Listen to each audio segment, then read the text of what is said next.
Hello guys, welcome back to my channel. It's me online vins blog. ഇന്ന് ചെയ്യുന്നത് ഇപ്പോൾ ഏറ്റവും കൂടുതൽ ട്രെൻഡിങ് ആയിക്കൊണ്ടിരിക്കുന്ന ടോട്ടല റാപ്പിൻ്റെ റെസിപ്പിയാണ്.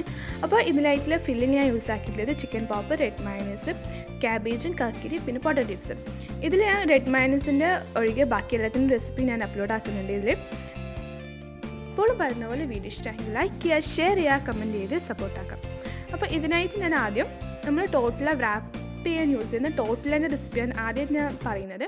അപ്പോൾ ഇതെന്ന് പറയുന്ന ഒരു കുബൂസ് ചപ്പാത്തി കണക്കത്തെ ഒരു ഐറ്റമാണ്. അപ്പോൾ അതിന് വേണ്ടിയിട്ട് ആദ്യം 2 കപ്പ് മൈദ, ആവശ്യത്തിന് ഉപ്പ്, 1 ടീസ്പൂൺ പഞ്ചസാര, 1 tablespoon oil, 1 tablespoon പാൽപ്പൊടിയും കൂടി ഇട്ട് മിക്സ് ആക്കിയിട്ട് ആവശ്യത്തിന് വെള്ളം ഒഴിച്ച് നല്ല തിക്ക് ബാറ്ററാക്കി എടുക്കാം.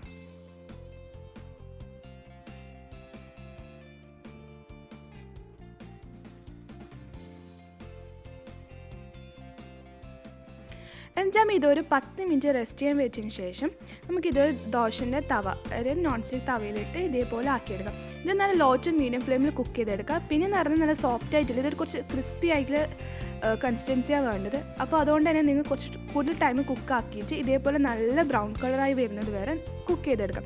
എന്നാൽ ഇത് പൊന്തി വരും, കുറച്ചൊരു നമുക്കൊരു ചപ്പാത്തിൻ്റെ ഒക്കെ ഒരു ഇതുണ്ട് വരും. അല്ലെങ്കിൽ ഇതൊരു സാധാരണ ദോശ മാതിരി ആയിരിക്കും. ഒരു മൈദപ്പൊടി ദോശ എടുക്കുക, ക്രിസ്പിയാക്കി എടുത്താലാണ് ഇത് ടോട്ടലി ആവുന്നത്. ഇങ്ങനെ ബാക്കിയുള്ള റാപ്സും ചെയ്തെടുക്കാം. അപ്പോൾ അങ്ങനെ ടോട്ടല റാപ്പിനേക്കുള്ള ടോട്ടല റെഡി ആയിട്ടുണ്ട്. ഇനി ചിക്കൻ പോപ്പിൻ്റെ റെസിപ്പിയിലോട്ടേക്ക് പോകും. ചിക്കൻ പോപ്പ് എന്ന് പറഞ്ഞാൽ സാധാരണ സിമ്പിളായിട്ട് ഉണ്ടാക്കാൻ പറ്റിയ ഇത് എൻ്റെതായ രീതിയാണ്. പിന്നെ നിങ്ങൾക്ക് വേണമെങ്കിൽ ചിക്കൻ പോപ്പായിട്ട് വെറുങ്ങനെയും നമുക്കിത് കഴിക്കാൻ യൂസ് ചെയ്യാം. അപ്പോൾ അതിൻ്റെ റെസിപ്പിയിലോട്ടേക്ക് പോകാം. അതിനായിട്ട് ആദ്യം ഞാൻ ആവശ്യത്തിന് ബോൺലെസ് ചിക്കനിലേക്ക് ഇഞ്ചി വെളുത്തുള്ളി പേസ്റ്റ്, പിന്നെ കുരുമുളക്, ഗരം മസാല, ചിക്കൻ മസാല, മല്ലിപ്പൊടി, ആവശ്യത്തിന് ഉപ്പും കൂടെ ചേർത്ത്, പിന്നെ ഇതിലേക്ക് 2 ടേബിൾ സ്പൂൺ കോൺഫ്ലവറും കൂടെ ചേർത്ത് മിക്സ് ആക്കിയിട്ട് 1/2 മണിക്കൂർ റെസ്റ്റിംഗ് ടൈം കൊടുക്കാം. എന്നിട്ട് ഇതിലേക്ക് ബ്രെഡ് ക്രംസോ ഇല്ലെങ്കിൽ അരി വറുത്ത് പൊടിച്ചതോ ഇട്ട് നന്നായിട്ട് ഒന്ന് മിക്സ് ആക്കിയിട്ട് ഓയിൽ സാധാരണ ഫ്രൈ ചെയ്യുമ്പോൾ ഫ്രൈ ചെയ്തെടുക്കാം. ഡീപ് ഫ്രൈ വേണ്ട, ഷാലോ ഫ്രൈ മതി.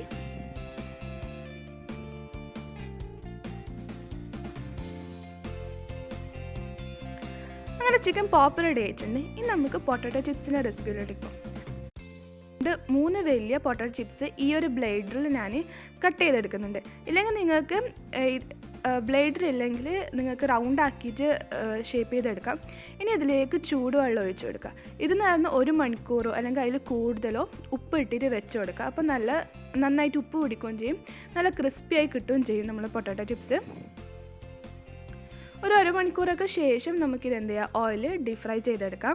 പിന്നെ ഒരു നല്ല ചൂടുള്ള എണ്ണയിൽ ഒരു മീഡിയം ഫ്ലെയിമിൽ കുക്ക് ചെയ്യുക, കാരണം അതിന് നടു വേകാൻ കുറച്ച് ടൈം എടുക്കും. പിന്നെ ഇടയ്ക്കിടയ്ക്ക് അതിനെ ഇളക്കിക്കൊണ്ട് നിൽക്കരുത്, അപ്പോൾ അതിൻ്റെ ചിപ്സിന് ഇത് പൊടിഞ്ഞു വരും. നമ്മൾ തിൻ സ്ലൈസസ് ആയിട്ടില്ല കട്ട് ചെയ്യുന്നത്, അതൊന്ന് ശ്രദ്ധിക്കുക നിങ്ങൾ. അപ്പോൾ അങ്ങനെ പൊട്ടറ്റോ ചിപ്സ് ഇവിടെ റെഡി ആയിട്ടുണ്ട്. ഇനി ഇതിൽ കുറച്ച് ഉപ്പും കൂടി വിതറി കൊടുക്കണം. ഇപ്പോൾ ഈ ഒരു വീഡിയോയിൽ കാണുന്ന പോലെ നിങ്ങൾ അത് അറേഞ്ച് ചെയ്ത് കൊടുക്കുക. ഇതിൻ്റെ ഫില്ലിങ് യൂസ് ആക്കാൻ നിർബന്ധമില്ല, നിങ്ങൾക്ക് ഇഷ്ടമുള്ള ഏതെങ്കിലും 4 ഫില്ലിങ്സ് യൂസ് ആക്കിയാൽ മതി. പിന്നെ ഇതിലേക്ക് ഇപ്പോൾ ഞാൻ ചിക്കൻ പോപ്പ്, റെഡ് മയൺസ് എന്ന് പറയുന്നത് നമ്മൾ സാധാരണ മയൺസിലേക്ക് ചില്ലി ഫ്ലേക്സും മുളകിൻ്റെ കൂടി ഇട്ട് കൊടുത്തതാണ്. പിന്നെ കക്കിരി ഞാൻ ഉപ്പിലിട്ടത് റൗണ്ടായി കട്ടാക്കിയിട്ട്, പിന്നെ പൊട്ടറ്റോ ചിപ്സ് ശരിക്കും പറയാൻ നല്ല അടിപൊളി ഉണ്ട്. ശരിക്കും നമ്മൾ ലേസിനൊക്കെ ഫ്ലേവർ വരുന്നുണ്ട്. അല്ലാണ്ടും നിങ്ങൾ ഒന്ന് ആക്കി നോക്കുക. അതിന് ശേഷം ഇതൊന്ന് റോൾ ചെയ്തിട്ട് ഇതേപോലെ ഒരു പാനിൽ ജസ്റ്റ് ഒന്ന് 2 സൈഡും ഒന്ന് ഫ്രൈ ഒന്ന് പൊരിച്ചെടുക്കാം. ഗ്രിഡ് ആയിട്ടുള്ള പാൻ ഉണ്ടെങ്കിൽ അത്രയും നല്ലത്, ഇല്ലെങ്കിൽ ഇതേപോലെ എയർ ഫ്രൈ ചെയ്ത് കൊടുക്കാം.